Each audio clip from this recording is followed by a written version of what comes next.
출애굽기 3장 1절에서 10절 말씀입니다. 네.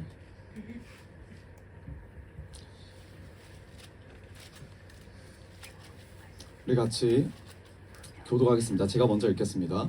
모세는 미디안 제사장인 그의 장인 이드로의 양떼를 치는 목자가 되었다. 그가 양떼를 몰고 광야를 지나서 하나님의 산 호렙으로 갔을 때에 거기에서 주님이 찾아갈 떨기가 있는 그곳으로 그에게 나타났다. 그가 보니 떨기에 불이 붙었는데도 그 떨기에 타서 없어지지 않았다. 모세는 이 놀라운 광경을 좀 더 자세히 보고 어째서 그 떨기가 불에 타지 않는지를 알아보아야 하겠다고 생각하였다. 모세가 그것을 보려고 온 것을 하나님의 떨기에서 제하고 모세가 나타났다. 제가 여기 있습니다. 하나님이 말씀하셨다. 이리로 가까이 오지 말아라. 너가 서 있는 곳은 거룩한 땅이니 너는 신을 벗어라. 하나님이 또 말씀하셨다. 나는 너의 하나님 하나님 아브라함의 하나님 하나님의 우리가 들어서 얼굴을 가렸다. 주님께서 다시 말씀하셨다. 나는 이집트에 있는 나의 백성이 고통받는 것을 똑똑히 보았고 또 억압 때문에 괴로워서 부르짖는 소리를 들었다. 그러므로 나는 그들의 고난을 분명히 안다. 이제 내가 내려가서 이집트 사람의 수하에서 그들을 구하여 땅으로부터 아랍으로 적과 그리는 나라 가나안 사람과 헷 사람과 아모리 사람과 히스 사람과 여부스 사람과 여부스 사람이 사는 곳으로 데려가려고 한다. 네, 9절. 지금도 이스라엘 자손이 부르짖는 소리가 나에게 들린다. 이집트 사람들이 그들을 학대하는 것도 보인다. 우리 10절 같이 읽겠습니다. 시작. 이제 나는 너를 바로에게 보내어 나의 백성 이스라엘 자손을 이집트에서 이끌어내게 하겠다. 아멘. 오늘 말씀의 제목은 하나님을 선택하라입니다. 하나님을 선택하라. 우리 옆 분들과 인사합시다. 하나님을 선택하십시오. 하나님을 선택하십시오. 네, 하나님을 선택하시기 바랍니다. 우리가 저번에 주님께서 우리에게 은혜를 주셨다고 우리 함께 나눴죠. 은혜를 받은 자로서 이제 우리가 어떻게 바뀝니까? 주님을 위해서 통곡합니다. 그리고 주님의 나라를 위해서 통곡하게 될 줄 믿습니다. 아멘. 그리고 주님의 나라와 뜻을 위한 소명을 품은 자가 되었음을 믿습니다. 여러분, 소명이 있습니까? 네, 소명이 있는 자가 삶을 드려요. 소명이 있고 사명이 있습니다. 이거 헷갈려 하신 분이 있어요. 네. 영어로 보면 쉬워요. 소명은 컬링입니다. 부르심이에요. 네, 사명은 뭐예요? 미션이에요. 소명은 주님이 부르시는 거고 사명은 주님이 보내는 거예요. 그래서 소명이 있는 사명은 당연히 있어야 되지만 소명이 없는 사명은 말이 안 돼요.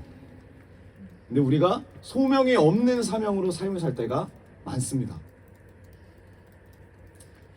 그 소명을 어떻게 받냐면 오늘 말씀처럼 우리가 은혜를 받을 때 주님과의 관계가 주님이 명령하시고 그 명령을 들을 수 있는 관계가 될 때 소명을 받아요. 오늘 여기 출애굽기 3장, 4장 모세가 하나님 앞에 소명을 받는 소명장입니다. 근데 여기 보면은 진짜 많이 나오는 말이 뭐냐면 하나님이 말씀하셨다. 하나님이 말씀하셨다. 다 말씀이 뭐라고요? 명령입니다. 하나님의 명령 앞에 모세는 들어야 돼요. 이런 관계가 말씀하시고 그 말씀 명령을 듣는 관계가 소명의 시작입니다. 소명이 없는 사명은 있을 수가 없죠. 우리가 아까 레고 이야기 잠깐 했잖아요. 찾아진 바 되었기 때문에 목적을 갖고 찾아진 바 되었기 때문에 우리가 그 말씀에 순종해야 됩니다. 명령을 따를 수밖에 없어요. 이제 우리 모두가 주님께 소명을 받은 자임을 믿습니다. 믿으십니까? 아멘. 하나님 나라를 꿈꾸는 자들, 다음 세대에 대한 하나님의 마음을 품은 자들임을 믿습니다. 나만을 위한 삶은 소명받은 자가 아니에요. 근데 이거죠. 우리가 은혜도 받은 것 같고 소명도 받은 것 같은데 왜 소명대로 살기가 어렵나? 왜 소명대로 살기가 어렵나? 분명히 삶 가운데 주님을 선택한 것 같은데 선택을 했어요. 주님을 선택한 것 같은데 왜 아직도 주님의 말씀에 주님의 명령에 순종하지 못할까? 왜 항상 그 순간만 되면 고민할까? 그 이야기를 우리가 지금 나눠보고자 합니다. 실제적인 이야기입니다. 자, 모세가 출애굽기 3장 보면, 에어컨 잘 꺼주세요. 네, 출애굽기 3장 보면 모세가 이제 하나님을 다시 만나는데, 하나님을 만나는데 나이가 몇 살이냐면 80세입니다. 80세. 우리 교회는 80세가 없어요. 네, 80세예요. 근데 지금 뭘 하고 있냐면 모세가 자기의 장인 어른이신 이드로의 양떼를 몰고 광야를 지나서 호렙산을 가고 있습니다. 누가? 모세가. 몇 살 때? 80살 때. 여러분 정말 이거는 비참한 거죠. 80세의 나이에 자기 장인어른의 명령에 순종하면서 양들을, 말 안 듣는 양들을 이끌고 광야에서 호렙산까지 양을 치고 있어요. 80세에. 누구는 80세에 편하게 집에서 쉬는데, 누구는 80세에 노동을 하고 있어요. 고된 노동을. 근데 이걸 얼마나 했냐? 40살부터 80세가 될 때까지 40년 동안 한결같이 하루하루 이렇게 살았어요. 모세가. 살고 싶었을까요? 이집트의 왕자가. 막노동을 40년을 한 거예요. 그런데 이 매일의 산행, 매일의 고난, 이 매일의 고통인 것처럼 우리가 보이지만, 내 눈에는 그렇게 보이고 모세 눈에는 그렇게 보이지만 매일매일 후회의 삶을 살았겠죠. 내가 그 이집트 사람을 죽이지만 않았으면, 내가 괜히 민족을 생각하지만 않았으면, 그때 선택에 후회할 수도 있어요. 하지만 하나님의 시각에서 보면은 매일매일 사전 답사라는 거예요. 그 양이 누구죠? 이스라엘 백성이에요. 이스라엘 백성을 광야로 이끌고, 호렙산이 시내산입니다. 시내산까지 40년 동안 사전 답사한 사람이에요. 모세가. 자기는 인생이 망했다 생각하고 아무것도 낙이 없다 생각하고 장인 어른에 잡혀있고 자기 아내에 잡힌 삶을 매일매일 같이 살지만, 하나님의 시각에서는 그게 아니라 모세를 준비시키고 있어요. 충성되고 온유한 자. 온유하다라는 뜻이 충성이잖아요. 하나님 명령하시면 듣는 자예요.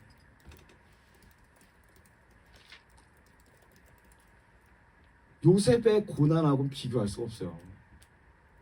이 모세의 고난은. 그리고 소명을 받고 나서도 고난이 끝이 아니라 고난이 시작이죠. 이스라엘 백성 데리고 가는 것부터 시작해서. 그러나 오늘 하나님을 만나는 이 모세는 이전의 날과는 다른 날입니다. 매일매일 똑같이 그 양들을, 말 안 듣는 양들을 이끌고 광야를 지나서 시내산을 가는데, 거기에서 하나님을 만납니다. 3장 1절, 모세는 미디안 제사장인 그의 장인 이드로의 양떼를 치는 목자가 되었다. 왕자에서 목자가 돼요. 그가 양떼를 몰고 광야를 지나서 하나님의 산 호렙으로 갔을 때, 이게 이스라엘의 나중에 여정이 되는 거죠. 2절, 거기에서 주님의 천사가 떨기 가운데 서 이는 불꽃으로 그에게 나타났다. 그가 보니 떨기에 불이 붙었는데도 그 떨기가 타서 없어지지 않았다. 하나님이 모세의 시간으로 찾아오셨어요. 모세의 그 고난 가운데 하나님이 찾아오셨어요. 하나님을 만납니다. 이처럼 하나님께서 우리의 시간으로 속히 찾아오십니다. 우리를 찾아오시는 거예요. 우리를 그렇게 만나 주셨습니다. 우리가 다 만나신 줄 믿습니다. 하나님께서 우리의 시간 가운데 찾아오셨지만, 그래서 우리가 고난 가운데 하나님 얼굴을 구하고 하나님의 뜻을 구하고, 그때 하나님이 나타나시는 거예요. 우리 고난 가운데 하나님이 일하심이 보여요. 근데 중요한 게 뭐냐면, 그게 전부라면, 내 지금 삶 가운데 하나님이 찾아오셨고 하나님이 일하셨다, 이게 전부라면 평생 우리의 기도 제목은 그거예요. 하나님 오늘도 도와주시고, 내일도 여기 해결해 주시고, 이 문제도 해결해 주시고, 먹고 사는 거 해결해 주시고, 여전히 이런 문제로 매일매일 주님과 씨름하면서 응답하지 않으시는, 때로는 응답하지 않는 그 주님 앞에 원망할 수밖에 없어요. 근데 중요한 게 뭐냐면, 주님이 우리의 시간 가운데 오셨지만 주님이 또 원하시는 게 뭐냐면, 우리가 주님의 시간으로 가길 원해요. 주님이 초청하십니다. 그게 콜링이에요. 부르심. 주님이 직접 오시고 우리의 시간 가운데 오시고 그것에 끝나는 게 아니라 이제는 주님의 시간 가운데 우리의 시각을 바꾸기 원해요. 모세의 고난 가운데 그 40년의 광야 생활 가운데 주님이 오셨어요. 그리고 소명을 주시면서 내가 너에게 이 고난을 준 이유는 내 백성을 구원하기 위함이다 라고 자신의 시간으로 모세의 시각을 초청하는 거예요. 눈을 열어라. 지경을 넓혀라. 하나님의 나라를 꿈꾸게 되고 하나님의 뜻을 보게 됩니다. 이게 뭐예요? 영적인 시야가 열리는 거예요. 현재 먹고 사는 문제를 넘어서서 역사의 주관자이신 하나님의 시간 속에 부르심을 받은 존재가 되었습니다. 우리 모두가 그렇게 되었어요. 그래서 우리가 하나님을 만난다는 것은 그 의미는 뭐냐면 하나님의 시간을 이해하는 안목이 열리는 거예요. 그래서 내 고난도 하나님 앞에서 해결이 되는 거예요. 문제가 그대로라 할지라도 하나님의 뜻과 하나님의 계획을 보면 이해가 되고 이게 열리는 거예요. 고난을 바라보는 시각이 달라집니다. 출애굽기 3장 4절 모세가 그것을 보려고 불타는 것을 보려고 오는 것을 보시고 하나님이 말씀하시죠. 모세야 모세야 하고 그를 부르십니다. 소명이죠. 듣는 관계가 회복이 됩니다. 모세가 대답하였습니다. 예, 제가 여기 있습니다. 주님이 부르시고 모세가 대답해요. 모세의 시간대에 주님이 찾아오실 때 모세가 주님의 말씀을 들어요. 그러자 어떻게 바뀌냐 모세의 삶이 나중에 장인의 양을 치는 종 같은 종이죠 종 노예처럼 양을 치는 목자에서 별 볼 일 없는 그 목자에서 이스라엘이라는 양을 치는 하나님의 리더로 바뀝니다. 하나님의 목자로 바뀌어요. 양을 칠 때 사용하던 그 별품 없는 별 볼 일 없는 지팡이가 뭘로 바뀌어요? 이스라엘 온 민족을 이끄는 하나님의 지휘봉으로 바뀌어요. 그게 소명을 받은 자의 삶이에요. 기억하십시오. 주님이 우리에게 오시지만 거기서 끝나는 게 아니라 우리의 문제만 해결해 주시는 것으로 끝나는 게 아니라 이제는 주님의 시간으로 우리를 초청한다는 거예요. 그래서 모세에게 명령하시죠. 3장 5절 하나님이 말씀하셨다. 이리로 가까이 오지 말아라. 너가 서 있는 곳은 거룩한 땅이니 너는 신을 벗어라. 3장 10절 이제 나는 너를 바로에게 보내어 나의 백성 이스라엘 자손을 이집트에서 이끌어내게 하겠다. 하나님의 시간으로 초청하고 소명을 줍니다.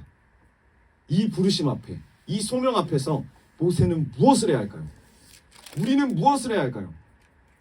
그게 뭐냐면 소명을 받은 자는 선택을 해야 돼요. 그 다음이 선택이에요. 자, 성경을 보면은 모세가 기쁜 마음으로 이 하나님의 소명에 하나님 말씀에 즉시 순종하지 않습니다. 그는 끝까지 거부하죠. 11절 모세가 하나님께 아뢰었다. 제가 무엇이라고 감히 바로에게 가서 이스라엘 자손을 이집트에서 이끌어내겠습니까? 근데 결국에 하나님의 설득하심과 하나님의 준비하심 때문에 모세는 애굽으로 가게 됩니다. 여러분 소명을 받은 자에게 가장 중요한 게 뭐냐면 지금 바로 현재의 선택이에요. 선택이에요. 우린 받으면 끝나는 줄 아는데 그게 아니에요. 내가 너를 이집트로 보내서 내 백성을 구원해 내겠다라 하면 모세는 가야 돼요. 선택해야 돼요. 여기 남을지 갈지. 내 시간 아직 내 시간 안에 있죠. 이 광야의 시간 안에 내 시간 속에서 하나님이 원하시는 삶을 살지 하나님의 시간을 바라보면서 아니면 내 자신이 원하는 삶을 살지 선택해야 합니다. 그리고 이 선택은 지금 현재를 넘어서 나의 미래도 바꾸게 될 수 있어요. 모세가 그냥 머무는 것을 선택했다면 미래가 어떻게 바뀔지 몰라요. 하나님이 다른 사람을 보내셨든지 모세를 더 굳세게 40년 더 준비시켜서 120년에 보내셨든지 그건 모릅니다. 중요한 게 뭐냐면 소명은 단순히 내가 어떤 일을 감당하겠다 어렵지만 감당하겠다라는 결단을 넘어서서 소명은 나의 시간 속에서 지금 이 시간 속에서, 오늘 현재의 시간 속에서 어떠한 선택을 하느냐의 문제인 거예요. 소명이. 결국 모세는 어떻게 돼요? 양치는 삶을 내려놓고 하나님이 부르시는 곳으로 가는 선택을 해요. 쉽지 않아요. 힘들어요. 모세도 아직 이해도 안 되고. 여러분, 그 창세기 6장을 보면 홍수 심판 이야기 나옵니다. 홍수 심판. 홍수 심판을 주님이 내리시는 가장 주된 요인, 원인이 뭔지 아십니까? 성경은 뭐라고 하냐면, 하나님의 사람들이 자기가 좋아하는 여자를 아내로 삼은 것. 그게 타락의 원인이래요. 내가 좋아하는 것을 선택하는 것. 이 사람들은 다 하나님을 선택했다 생각하고 그렇게 살았을 거예요. 말은 하나님을 위한다 하지만 삶에서는 다 자기가 원하는 대로 선택하고 살았다는 거예요. 대표적인 게 뭐예요? 그러니까 한마디로 우상과 결혼한 거예요. 우리가 일반적으로 삶을 살 때도 어렸을 때부터 어떤 직업을 꿈꾸고 어떤 직업을 가지냐가 내 삶에 많은 영향을 미칩니다. 앞으로의 삶도 제빵사의 삶을 선택했으면 제빵을 이제 빵을 많이 안 먹겠죠. 하도 먹으니까. 지금 잘 안 먹잖아요. 네, 한식을 많이 찾아요. 네. 법조인의 삶을 가면 법만 보면 짜증나요. 그러나 또 좋은 쪽으로 보면은 법이 필요한 곳에 도움을 줄 수 있어요. 의료 쪽으로 가면 의료가 필요한 곳에 또 도움을 줄 수 있어요. 내가 어떠한 직업을 선택하느냐도 내 앞으로의 삶에 더 큰 영향력이 될 수 있어요. 근데 그것만큼 또 중요한 게 뭐냐면 결혼이에요. 결혼. 우리 아직 안 하신 분들이 많잖아요. 결혼입니다. 어떤 사람과 함께 사느냐가 앞으로의 삶의 모습이 바뀌어요. 이 결혼이 가정의 시작이에요. 그래서 하나님이 엄청 중요하게 생각하시는 거예요. 배우자를 선택할 때 우리가 뭘 선택합니까? 가장 우선시 봐야 될 게 뭐냐면 내가 먼저 올바른 가정상이 있어야 된다는 거예요. 무엇을 위해서? 하나님 안에서의 가정상이에요. 하나님 나라를 꿈꾸며 하나님의 뜻을 이루는 가정, 다음 세대에 대한 책임을 부모로서 가지고 있어야 돼요. 그리고 나서 결혼을 봐야 돼요. 내가 좋아한다고 결혼하는 게 아니라 내가 사랑한다고 결혼하는 게 아니더라고요. 근데 세상 사람들은 어떻게 합니까? 단순히 자신의 이익을 위해서 저 사람의 재산을 보고 직업을 보고 내가 추구하는 바에 의해서 현재를 선택해요. 현재에 집중해요. 결혼도 그렇게 살고 신앙생활도 그렇게 산다는 거예요. 그런데 소명을 받은 우리가 소명을 받았다면 지금 이 현재가 앞으로 나의 미래에 하나님 나라와 연결된다는 것을 아는 자라는 거예요. 소명을 받은 자라면. 그렇기 때문에 무엇을 결정할 때도 쉽게 결정하는 것이 아니라 하나님의 뜻을 묻는 기도를 해야 되는 거예요. 내가 좋다고 결혼하는 게 아니라, 내가 사랑한다고 결혼하는 게 아니라, 지금 내 점수가 이 학교 갈 수밖에 없어서 그 학교를 가는 게 아니라, 지금 내가 이 면접을 통과됐다고 그냥 이 직장에 들어가는 게 아니라 기도를 해야 되는 거예요. 이게 지금의 선택이 나중에 하나님 나라와 연관이 돼 있으니까. 그렇기 때문에 우리는 이 소명을 받은 자들은 하나님의 그 시간의 흐름 속에서 현재를 바라보는 관점의 변화가 필요해요. 지금 그냥 현재 어떤 선택하고 그냥 후회하는 정도가 아니라 나의 시각을 넘어서 하나님의 시각을 구하고 그 시각 안에서 지금 나의 오늘 하루를 선택하는 거예요. 관점이 바뀌어야 돼요. 시각이 바뀌어야 돼요. 여러분 취미생활 있습니까? 취미생활? 여러분 다 취미생활이 있을 거라고 믿어요. 네. 이제는 아따마마 어머나 보죠. 네. 네. 취미생활이 좋아요. 삶에 활력도 주고, 그리고 내가 어떤 맡겨진 주된 일을 또 집중해서 할 수 있는 활력이 또 됩니다. 적당한 취미생활이. 그런데 잘못된 취미생활은 또 어떻게 영향을 주냐면 내 일을 아무 일도 못하게 삶을 망가뜨려요. 그렇기 때문에 취미생활을 하더라도, 내가 좋아하는 일을 하더라도 그 취미생활을 결정하는 관점이 바뀌어야 될 필요가 있는 거예요. 이 취미생활이 지금은 나에게 유익이 되지만 멀리 봤을 때 하나님 나라와 하나님 뜻을 선택하는 데서 이게 유리한가? 도움이 되는가? 그래서 우리 교회가 게임을 금지한 거예요. 알겠죠? 지용군, 이제 너는 그대는 선택해야 돼. 하나님의 소명을 받은 자로서 달라는 잔치 앞으로 참여할 것인가? 아니면 친구들하고 그렇게 게임할 것인가? 전사님은 게임에 빠지는 것을 원하지 않았어요. 나름 노력했어요. 그래서 철칙이 있었어요. 책도 좋아했는데 절대 안 보는 책이 하나 있습니다. 그게 뭐냐면 무협지. 무협지는 빠지면 나올 수가 없다고 하더라고요. 요즘으로 말하면 여러분들 웹툰 그런 거 안 본다고요. 무협지는 아예 보지도 않았어요.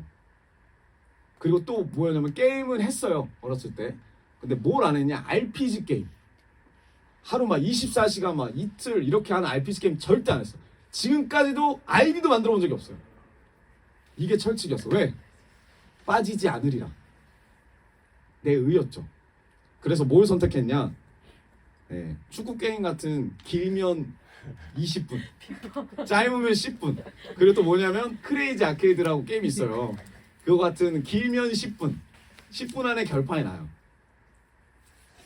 그런 게임 10분 안에 끝나는 거, 길면 20분 안에 끝나는 거, 그런 게임만 했어요. 여러분 근데 중요한 게 뭐냐면 그런 게임을 선택해도 기회가 되면, 나에게 시간적인 여유가 되면 어떻게 해요? 그 10분짜리 20분짜리를 24시간 한다. 이틀을 한다. 제가 똑같은 축구 게임 프리킥만 이틀 한 적 있어요. 이틀 한다. 그리고 나서 정확히 3개월 있다가 그 축구 게임이 1년마다 업데이트가 돼요. 그러니까 프리킥 한 게 아무 소용이 없어졌어요. 기능도 바뀌고 강약도 바뀌고 조절도 바뀌고. 게임을 열심히 했는데 해킹 당했어요. 그러지 않기도. 방학 내내 열심히 했는데 진교전사님이랑 해킹 당했어요. 해킹. 허무하더라고. 안 해요. 그 다음에 취미생활도 지금은 좋을지 몰라도, 지금은 친구들하고 노는 게 좋을지 몰라도 멀리 봤을 때, 하나님의 나라의 관점에 봤을 때 관점이 바뀌어야 될 필요가 있습니다. 아이들은 아직 어려워요. 그렇기 때문에 가족들이 그걸 바꿔줘야 돼요. 가족들이 선택을 하게 해야 돼요. 선택을. 자, 우리가 소명을 받고 하나님을 선택해요. 여러분도 하나님 선택하셨죠? 네. 정말이에요? 네. 하나님 선택하셨어요? 내가 하나님을 그러나 선택한다고 해서 내가 하나님이 주신 소명대로 삶을 살 수가 없어요. 소명대로 내 삶 가운데 그 열매가 나오지 않아요. 분명히 나는 하나님을 선택했는데. 그렇기 때문에 우리가 이 선택 가운데 반드시 기억해야 될 두 가지가 있습니다. 그게 뭐냐면 첫 번째, 포기예요. 포기. 선택은 포기에서 시작돼요. 완전한 포기가 되지 않은 선택은 잘못된 거예요. 하나님의 부르심이 있다는 것은 뭐냐면 내가 포기할 것도 있음을 증명하는 거예요. 이것도 알아야 되는 거예요. 주님이 나를 선택하셨고 내가 주님을 선택했다면 내가 주님을 위해서 포기해야 되는 부분이 분명히 있어요. 근데 그 포기도 내 관점이 아니에요. 하나님 이 정도 포기하면 되겠죠? 합의 보는 게 아니고 협의 보는 게 아니라 주님을 선택하는 즉시 주님 외에 다른 것도 다 포기하는 거예요. 내 가장 중요한 모든 것이 주님이 되는 겁니다. 여러분 하나님을 선택하셨습니까? 그럼 뭘 포기하셨어요? 무엇을 포기했습니까? 부수적인 것으로 타협하지 마세요. 내가 이것도 못하고 이것도 포기했고 저것도 포기했고, 그거 아니에요. 진짜 내가 가장 사랑하는 거, 하나님만큼 소중하게 여기는 거, 그게 내 우상이라는 거예요. 그걸 포기하기를 원하시더라고요, 주님이. 여러분 부자 청년 우리가 이야기 들었죠. 부자 청년이 예수님 너무나 사랑했어요. 예수님과 함께하고 싶었어요. 예수님이 이 부자 청년이 너무나 귀했어요. 그래서 너 나의 제자가 되라. 나를 따라와라. 그 대신 네 가지고 있는 거 다 팔고 나눠주고 나를 따라오라고 했을 때 부자 청년은 욕을 먹을 각오로 해서 주님을 선택했지만 주님이 따라오라고 했을 때 포기를 못해요. 적당한 포기를 말하는 게 아니에요. 주님이 네가 이때 동안 너라는 존재를 만들었던 모든 것들을 포기하고 와라. 재물을 포기하고 업적과 명예를 포기하고 너의 이때까지 쌓여있던 그 신앙관, 내가 노력해서 천국을 가리라, 봉사해서 천국을 가리라, 그거 다 내려놓고 나를 선택해라. 이 부자층은 어떡합니까? 포기 못해요. 포기 못하는 결과는 뭐냐면 아무리 주님을 선택하고 갔다고 하더라도 주님과 같은 장소에 있을 수가 없어요. 돌아가요. 여러분, 우리가 포기할 줄 모르면, 주님을 선택했다 하지만 포기할 줄 모르면 항상 이 문제로 하나님의 부르심에 문제가 생깁니다. 순종이 안 되는 거예요. 그래서 분명히 주님이 나에게 소명도 주시고 은혜도 주시고 찾아와 주셨고 앞으로 해야 될 일도 알려주셨지만, 그래서 내가 순종하겠다 말은 하지만 포기가 안 돼요. 우리가 어떤 사람을 배우자로 결정했다는 것은 다른 사람을 포기한다는 거예요. 다른 사람을 포기하지 않으면서 배우자를 선택하는 것은 아주 심각한 문제를 초래하죠. 양다리.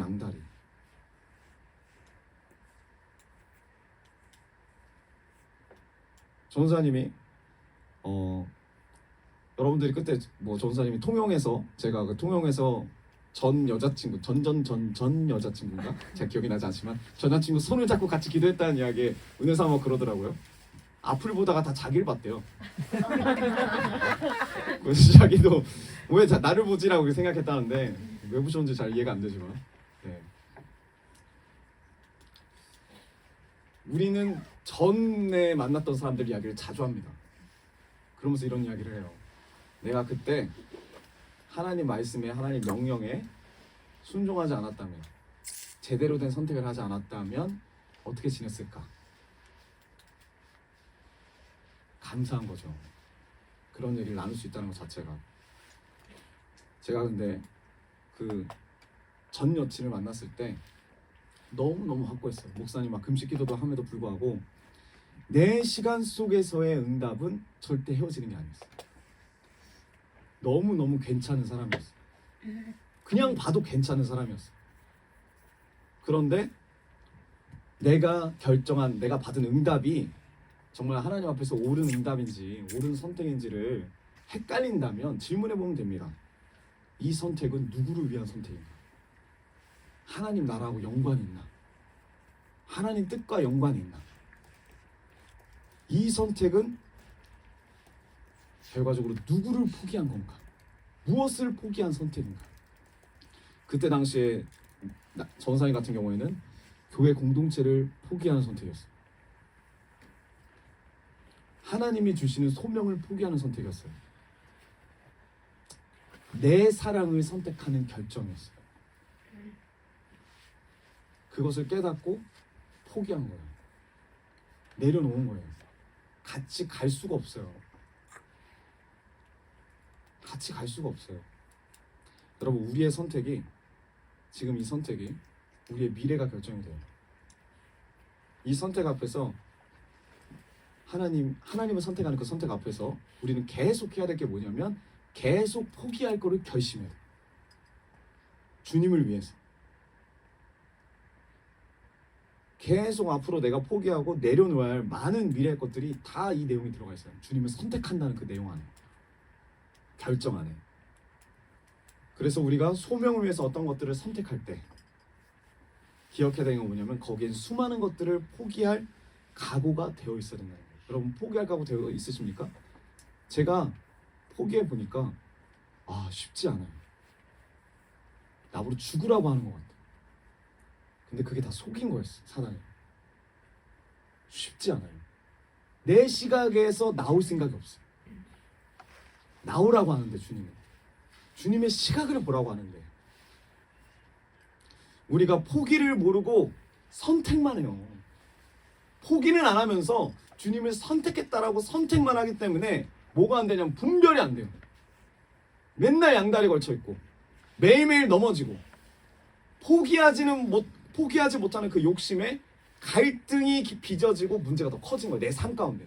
나는 신앙인이라고 주님 선택했다고 하는데 실제로 그 삶을 열어보면 신앙인이 아니야. 나는 주님을 선택했는데 주님이 나와 함께 계시는 것도 잘 모르겠어. 왜요? 가장 중요한 내가 원하는 우상을 포기하지 않았기 때문에. 근데 주님을 구슬리는 거죠. 주님, 내가 주님을 선택했으니까 이거 정도는 봐주세요. 이거 정도는 좀 변화시켜줄 수 있잖아요. 이거 아니에요. 다 포기해야 돼요. 다 내려놔야 돼요. 주님이 그러면 나중에 주실 것이다 뭐 이런 생각도 다 내려놔야 돼요. 안 볼 생각, 던져버릴 생각, 포기할 생각을 내 마음에 가져야 돼요. 가정이든 만날 사람, 만나고 있는 사람이든 재정이든 사랑이든. 두 번째 우리가 선택할 때 집중해야 될, 그러니까 중요하게 생각하는 게 뭐냐면 집중이에요. 집중. 자, 포기만 했다고 선택을 하는 가운데 포기만 했다고 열매를 거두는 것이 또 아니더라고요. 내가 하나님을 선택했다면 그 하나님께 집중해야 돼요. 다른 거 다 포기하고 하나님께 집중해야 돼요. 내가 다른 것들을 포기했다고 나의 신앙생활이 더 좋아지거나 더 깊어지는 것도 아니더라고요. 많이 포기했죠? 하나님 위해서, 나라를 위해서 진짜 많이 포기했어요. 많이 최근에 또 포기했잖아요. 유리언니도 많이 포기한 거죠. 이제 핸드폰 생겼잖아요. 아직 안 생겼나요? 네, 핸드폰 생기고도 많은 포기할 것들이 생길 거예요. 앞으로. 그건 저주가 아니고 축복입니다. 네. 지용군도 더 많이 포기할 거예요. 은지자매 얼마나 많이 포기했어, 많은 것들을. 근데 중요한 게 뭐냐면 난 분명히 하나님 선택하고 포기까지 했는데 내 신앙생활이 더 좋아지거나 깊어지지 않는 것 같아. 그게 뭐냐면 이 완전한 포기와 함께 주님을 선택했다면 그 선택한 것에 전심을 다해서 집중해야만 이 소명을 감당할 수 있더라고요. 모세도 포기하고 주님을 선택했어요. 그런데 선택한 그 삶이 이스라엘 백성들이 호락호락하진 않아요. 그래서 더 하나님께 집중할 때 하나님이 이스라엘 백성들을 고쳐주시더라고요. 제가 사역자의 길을 가겠다고 결정했을 때 많은 걸 포기했습니다. 첫 번째 포기했던 게 뭐냐면 나를 위한 세상의 삶을 포기했어요. 저 말했잖아요. 군대 전역할 때까지 엔지니어 하고 싶었다고. 그래서 대학을 다시 가고 싶었어요. 계획을 다 짜놨는데 그거 포기했어요. 그리고 이건 내가 의도한 건 아니었지만 실제적으로 사역자가 되고 나니까 연애를 포기해야 되겠더라고요. 네. 연애를. 네. 연애도 포기했었어요. 그리고 들어가 보니까 뭐가 없어요? 집이 없어요. 그래서 집도 포기했어요. 그런데 주님이 보내주신 장소에서 붙여준 영혼들에게 하나님이 전심으로 집중하기를 원할 때, 그래서 집중을 할 때 하나님의 열매들이 조금씩 맺혀지더라고요. 그게 뭐예요? 찬양의 은혜를 주시고 또 말씀의 은혜를 주시고 또 붙여준 영혼들이 또 하나님 바라볼 수 있게 하는 또 은혜를 주시고 다 주님이 하셨습니다. 주님이 하시는데 주님이 우리에게 원하시는 게 뭐냐면 주님을 전심을 다해서 집중하는 겁니다. 선택은 하나님을 선택했다면 포기의 결단과 함께 이 선택한 것에 대한 온 마음과 힘을 다하여 집중해야 돼요. 말씀 있잖아요. 마가복음 12장 30절. 너는 마음을 다하고 목숨을 다하고 뜻을 다하고 힘을 다하여 주 너의 하나님을 사랑하라. 선택만 했다 말만 하지 말고 포기했다고 원망하면서 힘들어하지만 말고 전심을 다해서 사랑하라. 어떻게? 마음과 목숨과 뜻과 힘을 다해서 하나님을 전적으로 집중하래요. 그러면 하나님 안에서 하나님을 선택한 열매가 맺혀질 줄 믿습니다. 아멘. 말씀의 결론을 맺기 원해요. 여러분, 출애굽한 백성들 있잖아요. 이스라엘 백성들. 이스라엘 백성들은 어느 민족보다도 어느 시대 사람들보다도 하나님의 역사와 이적을 가장 많이 체험한 사람이에요. 가장 많이 경험한 사람. 매일매일 이적을 경험한 사람들이에요. 날마다 구름 기둥 불 기둥으로 하나님이 인도하셨고 배가 고파서 그냥 하늘에서 음식이 내려와요. 메추라기, 만나. 그리고 적군 가운데 에워싸였을 때 홍해가 갈라지고 요단강이 갈라지고 목마르다니까 반석에서 물이 나오고, 앞에 대적이 있을 때 여리고가 무너지고, 놀라운 기적과 이적을 다 경험했어요. 근데 이들이 실수한 게 있다 이거예요. 간과한 게 있다 이거예요. 애굽 생활을 포기하고 의도치 않았지만 하나님 선택해서 나왔어요. 삶을. 그리고 광야 생활 가운데 계속 포기하는 법을 배웠어요. 주님께 집중하고. 근데 마지막 때 가지고 이제 가나안 땅 딱 들어가려고 할 때 이들이 뭘 놓쳤냐? 하나님께서 약속하신 가나안 땅에 대한 삶, 가나안 땅에 들어가서 살아야 될 그 삶을 집중하지 않았어요. 광야만 바라봤지. 그 땅에 들어가서 계속 주님 말씀하신 건 신명기에서도 십계명 가르치고 하나님 마음을 가르치면서 은혜 받은 자로 너희들이 통곡하기 원한다. 가나안 땅에 들어가서 나를 잊지 않고 살기 원한다. 모세도 이야기하고 여호수아도 이야기하고. 그런데 그 가나안 땅에 들어가서 하나님 뜻대로 삶을 그 삶에 대한 집중이 없어요. 하나님에 대한 집중이 없어요. 그래서 그 결과 어떻게 됩니까? 수많은 이적을 체험했어요. 하나님을 경험했어요. 결과는 죽음이에요. 싹 물갈이 됐어요. 여러분, 우리가 은혜를 받았습니까? 소명을 받았습니까? 왜 예수님의 길을 선택했다고 해서 끝이 아니더라고요. 하나님의 부르심을 받고 선택할 때 명심해야 될 게 뭐예요? 선택에는 포기와 함께 헌신하고 집중해야 될 책임이 있다. 우리가 어떤 선택을 할 때 이 현재 시간대에 내 느낌대로 내 감각대로 결정하면 그래서 실수해요. 하나님의 시각에 하나님의 나라의 입장에서 봤을 때. 그렇기 때문에 우리가 하나님의 부르심 앞에서 그 콜링 앞에서 소명 앞에서 늘 기도하기 원합니다. 기도하는 우리 글로브전교회가 되기 원해요. 오늘 우리의 선택이 우리의 미래와 이어진다는 것을 우리가 깨달았으면 좋겠어요. 이 현재라는 시간 속에서 하나님의 시간을 바라보면서 완전한 포기와 더불어서 하나님께 집중하는 삶을 사시는 우리 글로브전교회 모든 성도님들 되시길 주님의 이름으로 축복합니다. 아멘. 우리 시간 주님 앞에 찬양합시다.